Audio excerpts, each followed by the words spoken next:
Sistema Michoacano de Radio y Televisión presenta.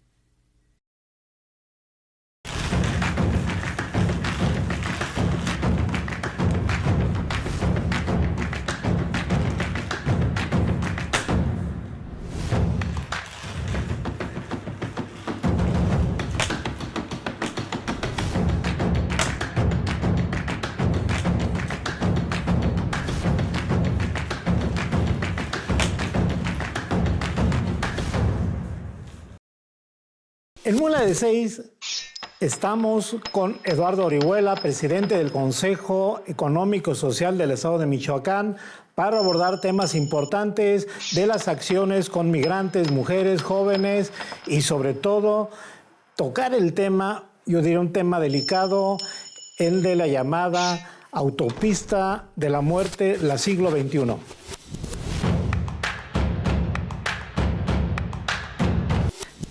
Pero antes de entrar a puntos interesantísimos, con novedades, Lalo, la bienvenida.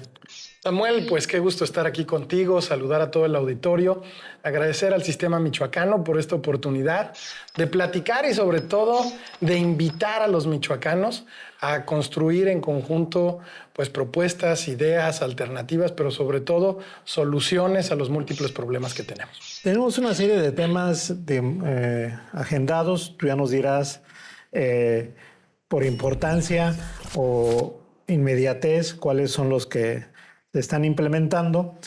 Pero, por ejemplo, tenemos el caso del campo, que con ese iniciamos. Hay un organismo federal, el FIRA, que es un fideicomiso. Sí, de Banco de México. Que tienen un plan piloto, le podemos llamar así, un proyecto interesante en el campo. Entonces empezamos con eso porque yo quiero terminar con algo que para muchos es esencial, que es qué pasa con la autopista siglo XXI, que antes estaba catalogada como una autopista, le decían del terror, porque pasaban accidentes cada rato. Últimamente han disminuido, no sé en qué porcentaje, y también asaltos, bloqueos, etcétera. Pero eso lo dejamos para después. Platícanos de este plan piloto con el FIRA. Déjame dar 2 pasos atrás, Samuel. Okay. La última vez que platicamos, hablamos de la configuración, la conformación del CESMICH, con estos 100 líderes de 10 distintos sectores, que es muy plural y tenemos perfiles de todas características, desde el arzobispo de Morelia hasta las líderes feministas o los líderes de los colectivos LGBTIQ+, o los ecologistas y los agricultores, los empresarios y los pueblos originarios, etc. Habíamos platicado de todo esto. Ahí nomás la interrupción. Estamos hablando que esto es por encima de intereses ideológicos. Pues no ideológicos, más bien partidistas. Es decir, en el CESMICH hay todo tipo de ideologías, todo tipo de cosmovisiones. Es un órgano plural, pero muy representativo de lo que somos los michoacanos. El CESMICH no podía ser distinto, y es la representación de la sociedad michoacana, no podía ser distinto de esta heterogeneidad, de esta pluralidad que vivimos en Michoacán. Okay. Solo recalcar que los 100 consejeros somos ciudadanos y ninguno percibimos sueldo por participar en el CESMICH. Habiendo dicho esto, en esa sesión te platiqué de cosas que queríamos hacer. Pues hoy estamos haciendo muchas. Hace alrededor de 2 meses tuvimos la oportunidad de presentarle al gobernador, a la presidenta del Congreso del Estado, al Poder Judicial, a los órganos autónomos, a la sociedad civil en general, un documento que llamamos 50 acciones que trascienden. Estas acciones son temas que cubren prácticamente todos los ámbitos de la participación ciudadana. Nos enfocamos hoy en día pues en poder trabajar en acciones muy concisas que vemos en 3 vías. La primera sería acciones que le proponemos a algún nivel de gobierno o algún órgano de gobierno y que la sociedad civil debe de acompañar. La segunda son acciones que proponemos, encabezamos y pedimos que el gobierno en sus distintos niveles o sus distintos órganos acompañe. Y terceras, algunas que tienen que ver con organizar a la sociedad civil, participar e intentar resolver uno de los problemas que tenemos. Y en ese sentido, ilústrame con ejemplos de las tres. En esta idea surgen muchos de estos aspectos de los que hoy en día estamos hablando. Entonces, por ejemplo, fuimos y buscamos, abordemos la primera, la que tiene que ver con el campo. Fuimos y buscamos al FIRA, que es el Fideicomiso de Banco de México. Se llama Fideicomiso Instituido en Relación a la Agricultura, por eso se llama FIRA, para poder establecer un mecanismo que nos diera luz de cómo seguir desarrollando el sector primario en Michoacán. ¿A qué me refiero? Resulta realmente paradójico que tengamos sectores como el aguacate o las berries que han alcanzado niveles de organización que son ejemplo global. Te diría yo que hoy APAM puede ser la organización agropecuaria más importante del mundo. En Michoacán se creó y en un plazo relativamente breve de alrededor de 30 y tantos años, hoy APAM se ha convertido en el líder, en uno de los líderes globales de la organización de un sector productivo del campo. Pero también resulta paradójico que al lado de esto tengamos sectores como la guayaba, o sectores como el mango, o sectores como la producción citrícola, que todavía viven escenarios complicados desde su organización hasta los tramos de logística y comercialización.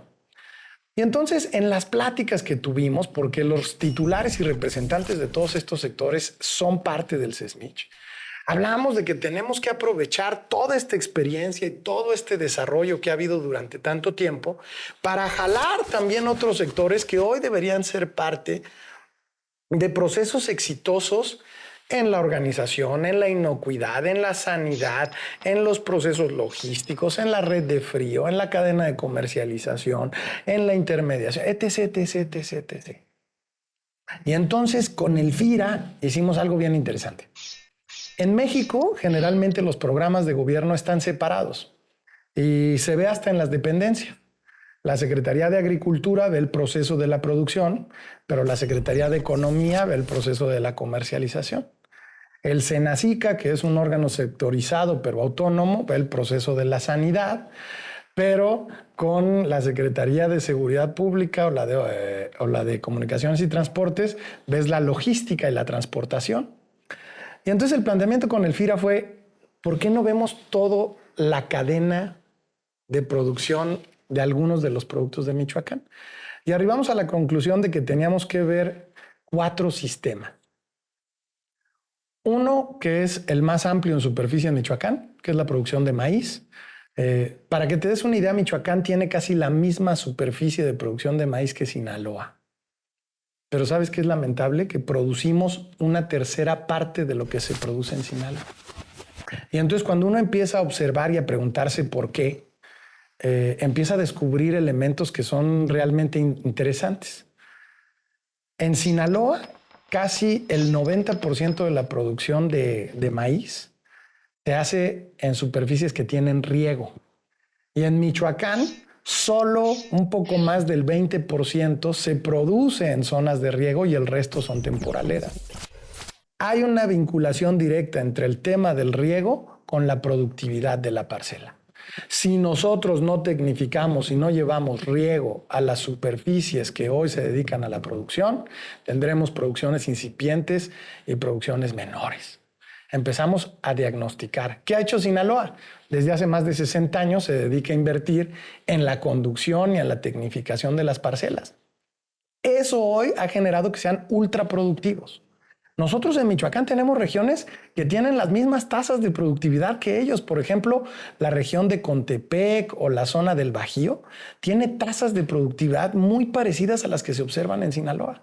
Pero lamentablemente tenemos otras regiones en la meseta o en algunas otras ubicaciones del estado donde las medias son muy bajas.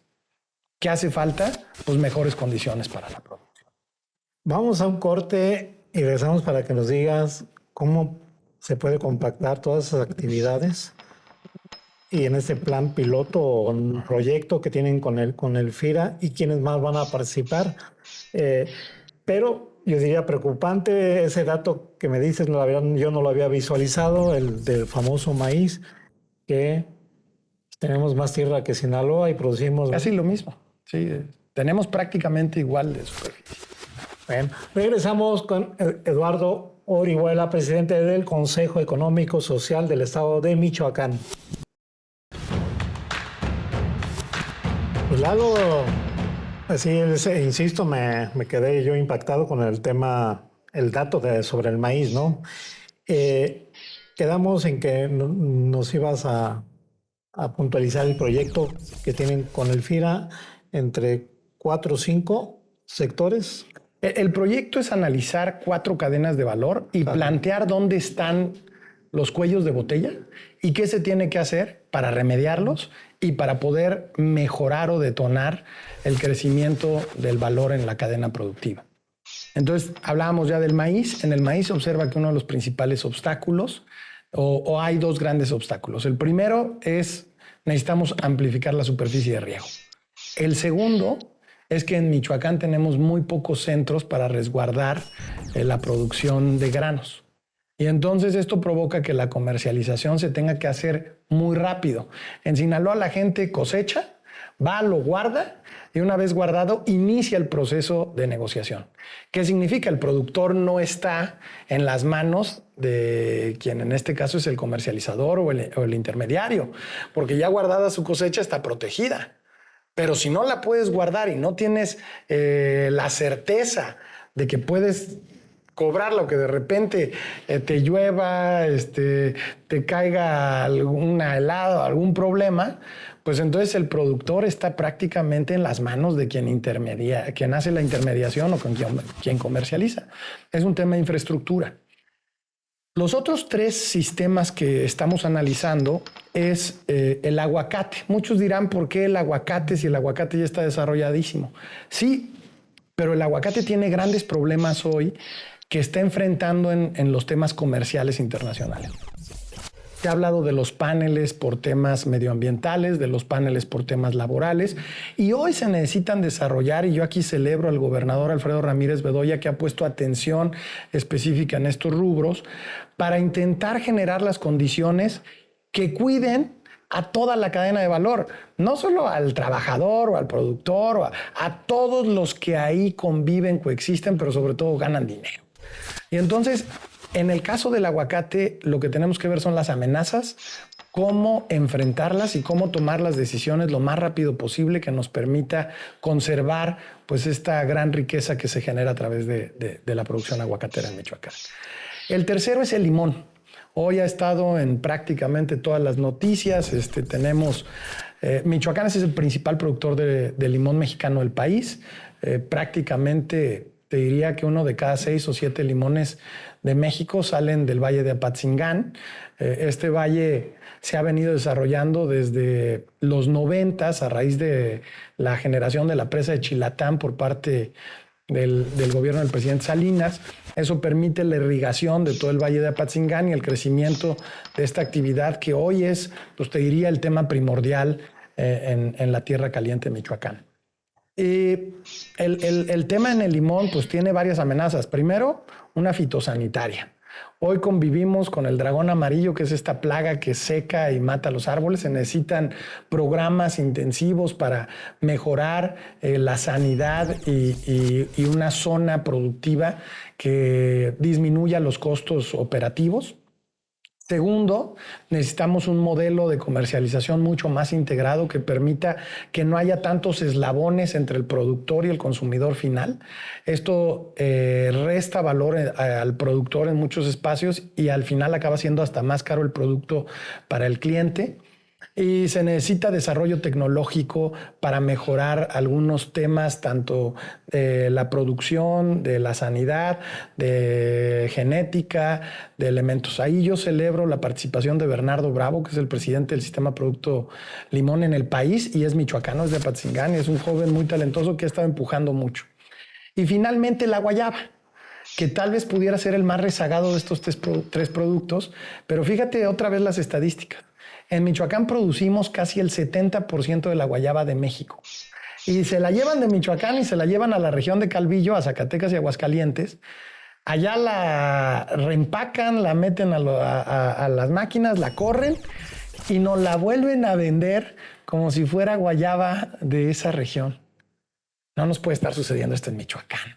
Necesitamos avanzar en estos tramos y generar pues las etapas que permita que los productores del oriente, de Taretan, de toda la zona donde hay guayaba, pues tengan mejores ingresos, que tengan capacidad de alcanzar ellos directamente al cliente.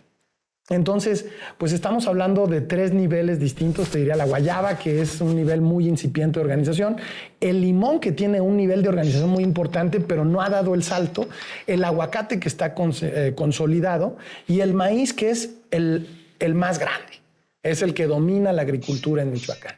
Entonces, ¿qué queremos? Hacer el análisis completo, así como te lo decía ahorita. Oye, ¿qué crees? Hay un cuello de botella en que no hay suficiente red de frío para la guayaba. Veamos qué políticas públicas se tienen que tomar, a qué sector privado tienes que buscar y diseñar entre todos cómo vamos consolidando, pues que cada vez haya más valor en la producción michoacana. Y eso tienen, digamos, son proyectos a corto, mediano, largo plazo. ¿Cómo piensan ir desarrollando? Fíjate que tuve llamada el fin de semana con la gente de FIRA, el viernes, para ser específico, de la semana pasada, y tenemos programado la próxima semana reunirnos porque ya nos entregan el diagnóstico específico de todas las cadenas de las que hablamos. La idea es que una vez con este diagnóstico tengamos reuniones con las distintas dependencias de gobierno. El SESMIC es un vínculo y entonces lo que nosotros vamos a llevar es propuestas para decir, oye, ¿por qué no hacemos esto en este rubro? En vez de disparar en todas las direcciones, gastemos dinero en esto porque ahora sí estamos seguros que si lo haces aquí va a tener un efecto multiplicador. Y entonces lo que queremos construir es certeza, pero construida también con el aval de los productores. En estas reuniones, como te decía, está el presidente de APAM, el director de APAM, el director de Aneberris. Hay gente que conoce, que tiene mucha experiencia, pero que además representa. Y entonces cuando los productores están de acuerdo que eso sean las políticas, que esas sean las ideas, por ejemplo, del limón está surgiendo esta idea de hacer un centro de transferencia tecnológica en Apatzingán que sea pionero en el mundo del desarrollo citrícola. Pues si aquí producimos tantos cítricos, la producción de aceite esencial de limón del Valle de Apatzingán es fundamental para la empresa refresquera, para las industrias refresqueras, para la industria de perfumes. Todo lo que necesita fijar aromas requiere aceite esencial de limón. Y entonces, ¿por qué no tenemos un gran centro de investigación? Pues nosotros tenemos que ir a la vanguardia y tenemos que ser los que promuevan y desarrollen esos instrumentos que le den estabilidad, ingresos y sobre todo seguridad a la gente que está en la producción. A ver, defíneme para entender un poco el papel que tiene el Consejo Económico y Social del Estado de Michoacán en cuanto a ver ese tipo de temas. ¿Son facilitadores, son árbitros o son todo? Pues somos ciudadanos preocupados, que lo que queremos o que lo que entendemos es que si seguimos solamente señalando, difícilmente vamos a avanzar. Hoy lo que se requiere es una ciudadanía comprometida que te ayude a encontrar respuestas, pero que una vez que están estas ideas o estas propuestas te ayude a ejecutarlas. Porque ¿cómo puedes desarrollar una política citrícola si los limoneros no están convencidos? Okay.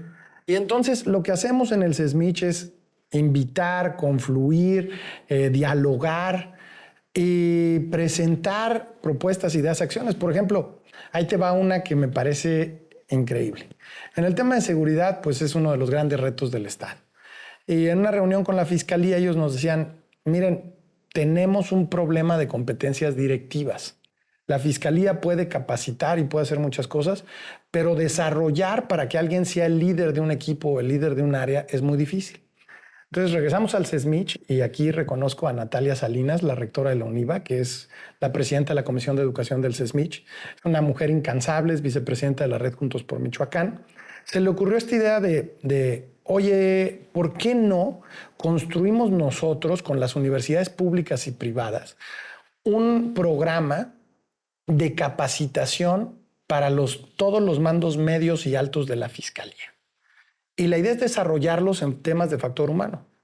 Gestión del cambio, control del estrés, equipos eficientes, liderazgo, coaching. Estamos hablando de múltiples temas que son muy importantes para quien dirige y que luego en el gobierno pareciera que eso no se observa, pero en las empresas están todo el tiempo haciendo ese tipo de cuestiones. Entonces hay que desarrollar habilidades blandas y hay que desarrollar competencias también de quien está al frente de equipos. Lalo, te voy a interrumpir porque vamos a un corte y regresamos contigo para continuar con este tema, el de la fiscalía, el del proyecto de capacitar gente. Regresamos, estamos con Eduardo Orihuela Estefan, presidente del Consejo Económico Social del Estado de Michoacán.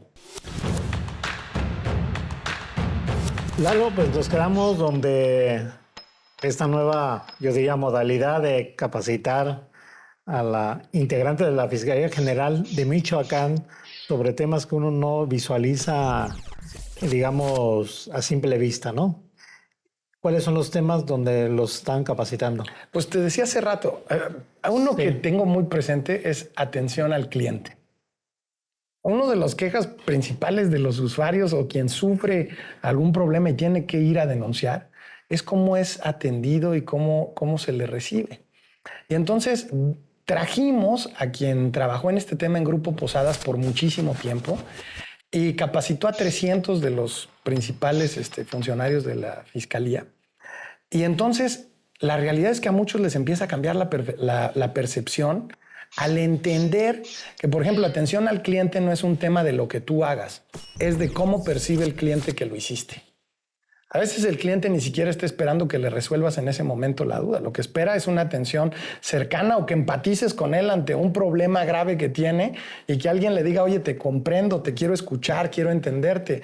No que llegue y que le digas, me estoy ahorita almorzando, espérate 40 minutos y ahorita te atiendo. Entonces, este tipo de cuestiones que han sido desarrollados por la iniciativa privada de forma muy eficiente, con entendimiento muy profundo, permite que también las áreas del sector público puedan absorber este conocimiento y puedan mejorar la prestación de los servicios que se realizan, al final intentando que nos vaya mejor a los michoacanos. Mira, yo estoy convencido de que podemos seguir todos diciendo que tenemos un gran problema de seguridad y claro que lo tenemos, pero si no ponemos manos a la obra, sociedad civil, gobierno, todos los actores que confluimos en Michoacán, difícilmente vamos a poder mejorar las condiciones en las que estamos. Esta es una convocatoria a salir de la pasividad e involucrarnos en la proactividad. Te decía fuera de cámaras hace rato en el corte que llevamos 7 módulos. Y lo más interesante es que hicimos 2 cosas. Conseguir a los mejores expertos que estuvieran a nuestro alcance y que fuera sin costo. Porque este es un compromiso de los ciudadanos para mejorar un tema en el cual estamos preocupados. Pues mira, aquí a todos los rectores de la red Juntos por Michoacán les mando un aplauso, mi felicitación.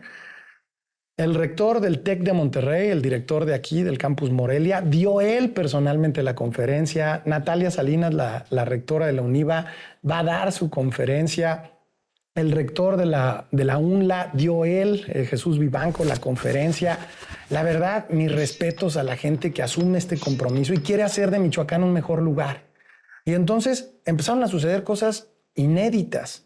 Estando en Zamora, porque además decidimos que no todo podía ser en Morelia, que teníamos que ir al interior del estado para poder escuchar y entender también a los operadores de la Fiscalía en esos lugares. Ya hemos estado en Zamora, en Uruapan, en Zitácuaro, en Morelia. Tenemos muy pronto una salida a La Piedad y a Lázaro Cárdenas finalmente y el resto de la agenda aquí en Morelia.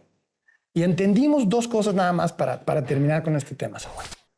Muchas veces nos hace falta comprender mejor a quien te da un servicio, quien tiene una responsabilidad y ver también cómo tú auxilias en algunos temas. Y en otros, cómo nosotros también supervisamos y somos parte de que no se gesten malas prácticas o vicios en esos espacios. La ciudadanía hoy no puede estar tan lejana o tan ajena a la vida pública. Esos son los 2 grandes acontecimientos que hemos tenido. Fíjate que estamos hablando estos 4, la temática de maíz, aguacate, limón y guayaba. siempre a uno, de punto de vista periodista, le viene a uno la imagen que deben tener condiciones mínimas de seguridad. Ves que brota el problema de Tierra Caliente con los limoneros, a veces ya últimamente no tanto, los aguacateros, Guayaba permanece oscilante y ya muy rara vez, y el maíz ni en cuenta en temas de seguridad, pero hay temas focalizados que son muy, yo diría, focalizados, pero son amarillistas, o se ve como si fuera en todo el sector. ¿A qué te De refieres? la cuestión de seguridad. Bueno, yo creo que tenemos regiones que tienen problemas, algunos históricos, algunos que son cíclicos. ¿Qué te diría yo? Pues mi aspiración es a que Michoacán viva en paz y tranquilidad de forma permanente, no a que tengamos ciclos en la violencia. Y yo creo que la construcción de un Estado pacífico, de un Estado armónico, tiene que ver con muchos elementos. Es la seguridad, y así la percibimos en el SESMICH, es multifactorial. Es un tema que es multifactorial. Lo primero, pues las zonas que tienen mayor disparidad en los ingresos son muchas veces de las regiones más violentas del mundo. Entonces, mientras no hagamos un combate sistemático a la disparidad, la violencia seguirá existiendo. Segundo, necesitamos un Estado fuerte, sólido, capacitado, que permita que el Estado de Derecho se haga valer. Y aquí sí creo que en la medida en que los ciudadanos también asumimos con responsabilidad el ser buenos ciudadanos, el ejercicio del derecho pues se vuelve más fácil. ¿Por qué? Porque si yo en vez de pasarme un alto sigo las líneas de tránsito, pues no necesito policías que me estén vigilando a mí. Tal vez ese policía puede estar haciendo algunas otras tareas.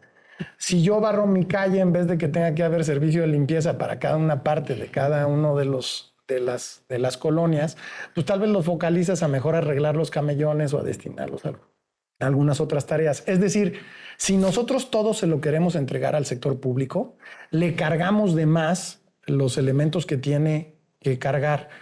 Yo hoy creo que el tema de la seguridad, la sociedad civil tiene una parte que es la reconstrucción del tejido social y la mejora de la relación en la cual nosotros nos desempeñamos.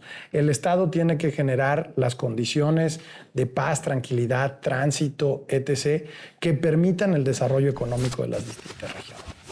Pues y bueno, ese tema, yo hablaba hace rato de tiempos y me decías que tuvieron ya una llamada de funcionarios, altos funcionarios del FIRA para... Nos reunimos con el director general del FIRA.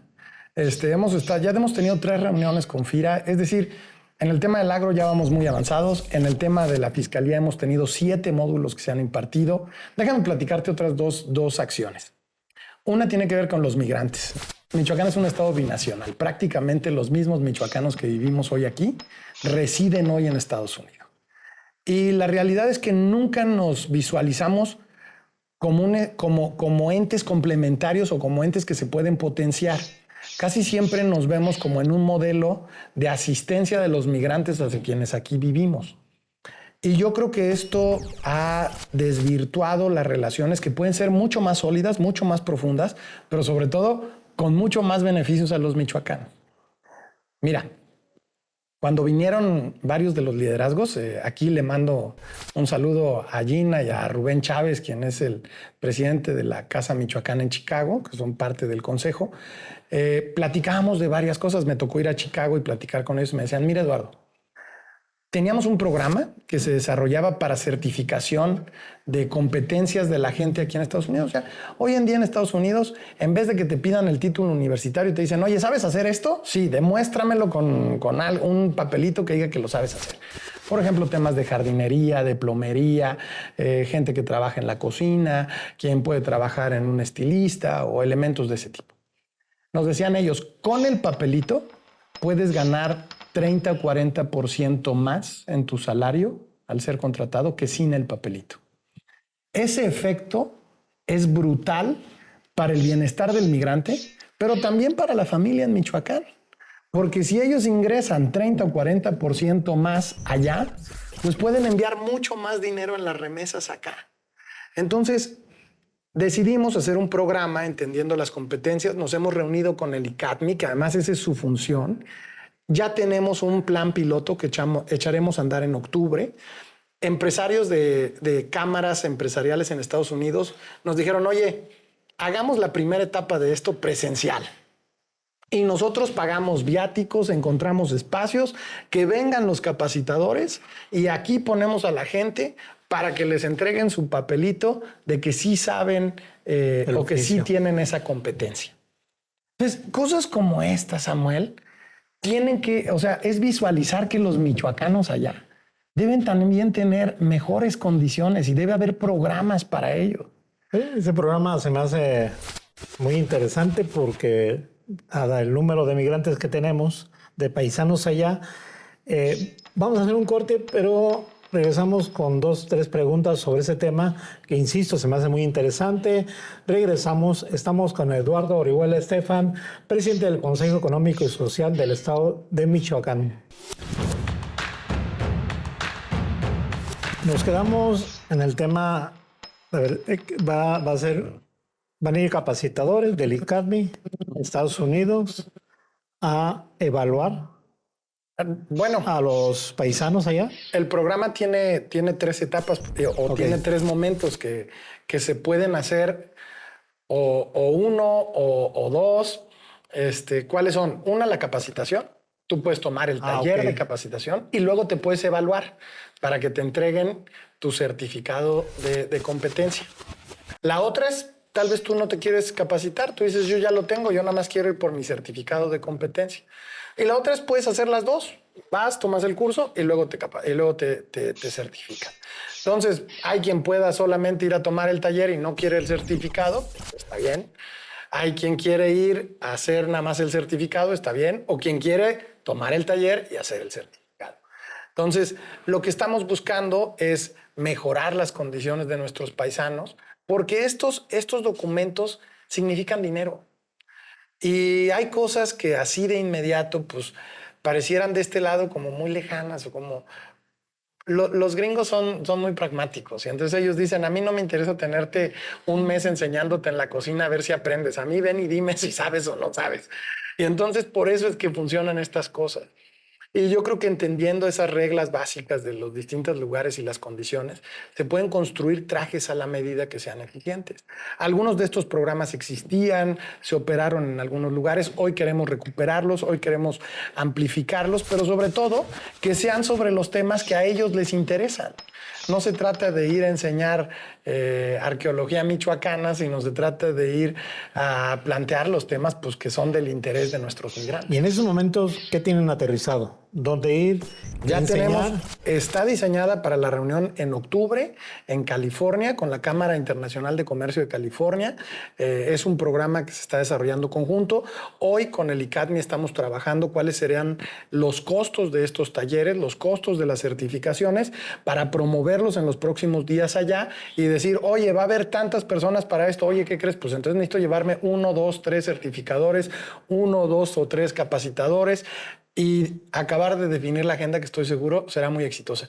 Hoy, Gina, nuestra consejera, está en California y está trabajando con las organizaciones allá para este tema.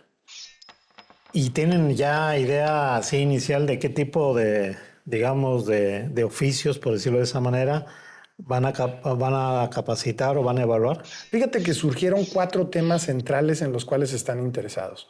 El primero son los que tienen que ver con el buen uso de los alimentos y el buen manejo, que es decir, certificaciones vinculadas a la cocina, certificaciones de capacidades en la cocina. 2, todavía no hemos logrado encontrarlo, pero estamos en el desarrollo, el manejo de aires acondicionados. Estados Unidos tiene pues permanentemente en verano la necesidad de aire acondicionado para hacer aire frío y en invierno la necesidad de calefactores de calefacción para aire caliente. Entonces, fíjate que muchos migrantes se dedican a estas tareas. Un tercero es jardinería. Hay mucha gente que quiere aprender jardinería porque allá es un oficio bien pagado, bien remunerado. Y eventualmente hay un cuarto tema que es idiomas, pero son idiomas vinculados para poder desarrollar tareas, no tanto como quiero aprender inglés para hablar, sino, oye, yo quiero aprender inglés porque soy chofer de tal cosa. Oye, necesitas saber estas palabras, estos temas técnicos vinculados a estas áreas. Y entonces estos programas de inglés ayudan a que muchos migrantes que a veces se van sin el conocimiento del idioma, logren el conocimiento técnico, que no es un conocimiento, no se trata de gramática, sino se trata de poder desempeñar una tarea específica. Como dicen, para ser prácticos. Exacto. Hay otra, me decías de 2 acciones. En el tema migrante tenemos 3. Esta es la primera. Okay. La segunda tiene que ver con los cronistas. Decirte que, fíjate, mucha gente allá te dice, oye, yo quisiera poder a mis hijos platicarles cómo es mi pueblo, qué sucedía y tal, pero como si fuera un cuentito. No quiero un libro de historia, sino... Y entonces, con algunos cronistas aquí en Michoacán hemos estado platicando de iniciar por algunos de los pueblos que pudieran concentrar a las poblaciones pues, más amplias de migrantes y poder hacer estas relatorías, estos esquemas de llevarles a ellos, pues... El poder contar cómo era su vida, cómo era la relación, cuáles son nuestros usos, nuestras costumbres, nuestra comida, todos esos elementos pues, que constituyen pues, al final el arraigo, que te dan los elementos básicos de por qué te sientes michoacano, mexicano, más ahorita en las fiestas patrias, ¿no? Y luego el tercer programa que me encanta. Pero el segundo, ¿cómo lo harán? Fíjate que estamos trabajando ya con los cronistas. Iniciamos con los cronistas. Se quiere pues, diseñar un documento más en un modelo de cuento, que pueda ser transmitido con mucha facilidad, sobre todo hacia los hijos. No tanto como un documento de historia o de legado, sino como un instrumento de transmisión de la cultura y del arraigo. Y el tercero que te platicaba, que es muy interesante, tiene que ver con 2 cosas, que una va mucho más allá de Michoacán, tiene que ver con la Secretaría de Hacienda. Muchos de los migrantes te dicen, oye, me encantaría tener un fondo para el retiro. Porque algo que sucede es que chambeo acá 25 años, mando lana o 30 o 40 años, regreso ya a una casa hermosa y una casa que creció, que mejoramos la infraestructura del pueblo y todo, pero tal vez yo ya no tengo ingresos, no tengo un negocito, no tengo... Y entonces me gustaría que una parte de mi dinero se fuera a una cuenta. Entonces pensamos en las Afores. Y tal vez se pudiera hacer un modelo. Quiero reconocer aquí que el canciller en ese momento, Marcelo Ebrard, presentó una iniciativa que nunca cuajó y que no se desarrolló, pero que la idea es hacer cuentas individualizadas, al menos esa es la propuesta que nosotros traemos, donde ellos puedan mandar dinero para decir, oye, cuando yo me retire, quiero que esté esa lana y que me esté pagando mensualmente una lanita a mí. Porque como mucho de este trabajo es informal o no es en México, pues ellos no tienen posibilidad de tener seguridad social en este aspecto. Y esto lo quieren vincular a un seguro de traslado de cuerpo ante el fallecimiento. Es decir, cuando alguien se muere en Estados Unidos y quieres repatriar el cuerpo, el costo aproximado ronda entre los 10 y los $14,000. Imagínate lo que esto mina las finanzas de una familia o de un grupo. Entonces, si lo que hacemos es construir un seguro mutual donde muchos paisanos, donde muchos migrantes tal vez les cuesta pues un monto muy inferior a eso, estar pagando el seguro, pues entonces cuando sucede una catástrofe de estas, pues el poder repatriar se hace mucho más sencillo, mucho más fácil. Y bueno, los trámites que tienen que existir en consulares y eso es una cosa, pero el problema es volar un cuerpo, poder tenerlo refrigerado, porque hay una serie de especificaciones muy relevantes que hacen que los costos sean muy caros. En el tema de la capacitación o el aval o reconocer los oficios, van adelantados. En los otros 2 temas, en el tema del tipo Afores, ¿Cómo van? Pues fíjate que ese se lo planteamos. ¿Es un tipo federal? Eso es un tema federal porque es un tema de la Secretaría de Hacienda, es un tema que tiene que haber un empuje mucho mayor. Ya necesitamos ahí de la venia, del aval de esta Secretaría. Se lo planteamos al secretario de Gobernación en su momento, a Dan Augusto López. Le pareció muy interesante, nos decía que consolidáramos la propuesta, entregamos un documento. Estamos a la espera de ver qué seguirá, de ver cómo lo podemos desarrollar. En estos días, si no me equivoco, la próxima semana tendremos una reunión con varias aseguradoras para que les presenten alternativas de lo que pudiera ser el seguro de repatriación de cuerpos. Y pues estos ya son temas de orden particular. Quien quiera comprar el seguro lo compre, quien no lo quiera comprar, pues no. Pero el chiste es que exista la alternativa. Que la gente sepa que tal vez de esta forma, habrá quien diga, yo si me muero me quiero quedar acá. Pero habrá quien diga, yo si me muero quiero que me lleven a mi tierra. Entonces tal vez esas personas dirán, yo prefiero pagar, pues no sé, $50 o $100 al año, en vez de que cuando me llegue el sopetón, tal vez es mucho más grande, ¿no? Lalo, vamos a ir a un receso, regresamos para el último bloque, que es uno de los temas que prefiero tocar, que es el tema de la autopista siglo XXI, que a veces calificada como la autopista de la muerte, la autopista del terror y X y Z, ¿no? Regresamos, estamos con Eduardo Orihuela Estefan, presidente del Consejo Económico Social del Estado de Michoacán. Ahora estamos en la parte final y dije que abordaríamos el tema de la autopista siglo XXI porque yo diría que tienes una responsabilidad, que nos va a decir cuál, pero antes estoy viendo los temas que hemos tocado y me gustaría ver si hay algo para los jóvenes dentro del proyecto, de los proyectos, acciones del Consejo. Fíjate que los grupos denominados vulnerables en el SESMIC son importantísimos. Para los jóvenes presentamos una iniciativa en el Congreso que lo que pretende es recuperar el Consejo Juvenil de Michoacán. Este es un consejo que existe por ley y que lamentablemente tiene más de 12 años que no se ha integrado. Y es el espacio que así lo determina la ley, específico para que los jóvenes puedan presentar propuestas, para que participen activamente con el sector público. Creemos que hoy la participación de los chavos es fundamental para recuperar el bienestar, el desarrollo, la tranquilidad, para hacer de Michoacán un estado innovador, un estado creativo. Ahí reside toda esa energía en los jóvenes. Para las mujeres estamos trabajando en conjunto con la Suprema Corte de Justicia, con el Colegio de Bachilleres, para hacer un modelo de capacitación. Estamos capacitando hoy en día chicas que participarán en estas escuelas de educación media superior y superior, para poder llevar a cabo concientización sobre bullying, acoso sexual, masculinidad, elementos que hoy necesitamos cambiar la cultura. Es decir, estos son elementos culturales y necesitamos modificar la cultura en Michoacán para abatir indicadores que hoy lamentablemente nos ponen como un estado donde la violencia contra las mujeres es una realidad y que necesitamos tomar una posición proactiva. Y con los pueblos originarios, fíjate que estamos trabajando temas de derechos humanos.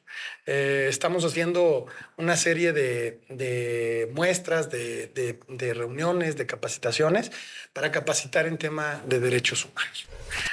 Eso en torno a los grupos vulnerables. Fíjate que yo voy a quedar con las ganas de entrevistarte, de hacerte preguntas de carácter político y más político electoral, porque bueno, pero en otra oportunidad podemos hablar de ese tema, porque el hecho de venir de una familia política y de hecho de haber sido diputado local y una serie de actividades que has tenido partidistas, pues eso implica pues tener la visión para hablar de esos temas políticos electorales, pero insisto, me quedaré con las ganas. Nos quedaremos con las ganas, sí. Oye, lo de la autopista siglo XXI, el Consejo, ¿qué es la acción que toma? Fíjate que esto está padrísimo. Esta es una acción que determinamos en conjunto con el IEM. En Michoacán, la Ley de Participación Ciudadana establece que los observatorios ciudadanos tienen que ser promovidos y regulados por el IEM. Eso poca gente lo sabe. Y entonces esto hace que un órgano de participación o de observancia de la sociedad civil tome carácter formal y entonces vincule en parte de sus decisiones o de la solicitud de información que realice a los distintos entes que tengan responsabilidades. Parece muy técnico esto que acabo de decir, pero en pocas palabras es, para poder tener dientes necesitas que el IEM, que el Instituto Electoral de Michoacán, te valide como un observatorio ciudadano. Y entonces buscamos al IEM, firmamos un convenio de participación y colaboración y le dijimos, el primer observatorio que queremos hacer es para la autopista siglo XXI, porque se han hecho muchos esfuerzos desde distintas cámaras. Hoy celebro todo lo que han hecho en Ayemac, en APEAM, en ATLAC, en Canacar, es decir, muchas cámaras han participado por esto que tú dices. Hay una incidencia importante de accidentes que hacen de esta vía, pues una vía que tiene complejidades. ¿Por qué ha venido sucediendo esto? Por el crecimiento del puerto, por el crecimiento de las zonas agrícolas que hoy utilizan a la autopista siglo XXI como el principal eje logístico para la salida de sus productos. Hoy en día tienes la producción de limón, la producción de aguacate, tenemos todos los contenedores que llegan al puerto, es decir, todo transita a través de esta carretera y genera que haya mucho tráfico pesado. Yo hoy celebro que haya acciones en esta reunión que tuvimos pues ya hace varios días en Lázaro Cárdenas y que nos acompañó el secretario de Obras y Comunicaciones del Estado, Rogelio Zarazúa. Se plantearon agendas interesantes que tiene el gobierno del Estado y agendas de la sociedad. Y también preocupaciones. Nos preocupa que suba la tarifa de la autopista y que esta tarifa suba sin que haya beneficios a los usuarios, pero al mismo tiempo nos alienta que se esté haciendo el tramo para completar los 4 carriles, al menos hoy en día hasta Uruapan. Se habla de que se continuará en una segunda etapa para llegar hasta la zona de Las Cañas. Esto sería interesantísimo. Hoy en día entiendo que los recursos están garantizados hasta 4 caminos. Creo que ya empieza a avanzar esta carretera que durante muchísimos años estuvo sin que se desarrollara la infraestructura para terminarse. Y aquí confluyen varios temas. El que decías primero, seguridad. Pero la seguridad no solo tiene que ver con la infraestructura. Y aquí el planteamiento nuestro es que se tienen que tomar acciones o se tienen que tomar medidas que hagan, por ejemplo, que los operadores de los vehículos pesados pues tengan pruebas con cierta frecuencia de que no ingieren estupefacientes o alcohol o elementos que puedan disminuir sus capacidades a la hora en que conducen. Que los horarios laborales sean los apropiados. Que también los usuarios particulares, privados que transitan en la carretera entiendan las reglas tanto de velocidad, de dónde se pueden parar, que luego acaban ocasionando accidentes. Y entonces, es decir, no todo es infraestructura. Muchas cosas tienen que ver con capacitación, con desarrollo, con que a los operadores de los camiones, que hoy imagínate, nos decía el director de Hutchison, que es uno de los integrantes de esta comisión especial, que es consejero Hutchison, es el operador más grande del puerto de Lázaro Cárdenas, es una empresa china que opera el puerto y tiene más del 65% de los contenedores que llegan a Lázaro, se operan a través de esa terminal. Nos decía que solo desde hace unos meses se anunció que por el volumen de carga que está llegando a Lázaro, se moverán 70,000 contenedores más en los próximos meses. Imagínate la demanda que hay hoy de personal para trabajar como chofer de autotransporte de carga. Es gigantesca. Necesitamos tener mejores espacios para capacitar, para evaluar, para mejorar a toda esta industria que está creciendo de forma importante y que se convierta en un polo de desarrollo y no en un riesgo.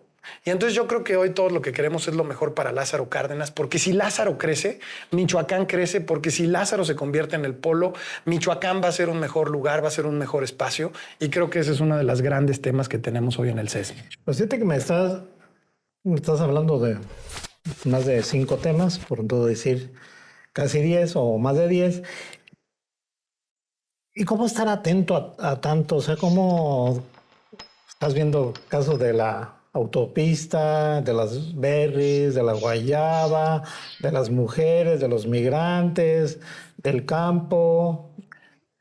Bueno, el SESMICH es muy potente en esto, no por su presidente, por los consejeros. Cuando tú dices el presidente del sistema Producto Limón a nivel nacional es parte del SESMICH y está guiando esta iniciativa con FIRA de los trabajos y tal, yo tengo plena confianza en que él tiene el conocimiento, el talento, el compromiso para desarrollarlo. Cuando ves que la persona, el director de Hutchison Ports, es quien está al frente de la comisión especial para el tema de la siglo XXI y que está acompañado por Arcadio Méndez, por Carlos Enríquez de AYEMAC, por nuestra consejera Sonia de ArcelorMittal, pues entonces dices, por Fernando Marcel Ponce, que es el representante de Kansas City del tren, también es integrante. Son expertos. Prácticamente, ¿no?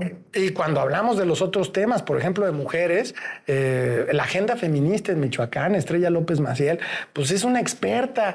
Y entonces lo que hemos hecho es construir un gran equipo, un equipo muy talentoso. Y ese equipo talentoso lo que permite es ejecutar.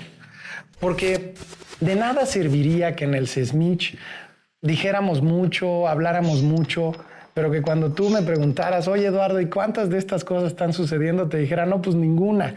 Pues imagínate que hoy, de las 50 acciones que presentamos hace alrededor de 2 meses y medio, el día de hoy, más de 27 o 28 ya están caminando, ya se están haciendo cosas específicas. Pues con ese dato nos quedamos. Pues te agradecemos la visita, la presencia, la Orihuela, y esperamos que no sea la última y nosotros nos despedimos de ustedes.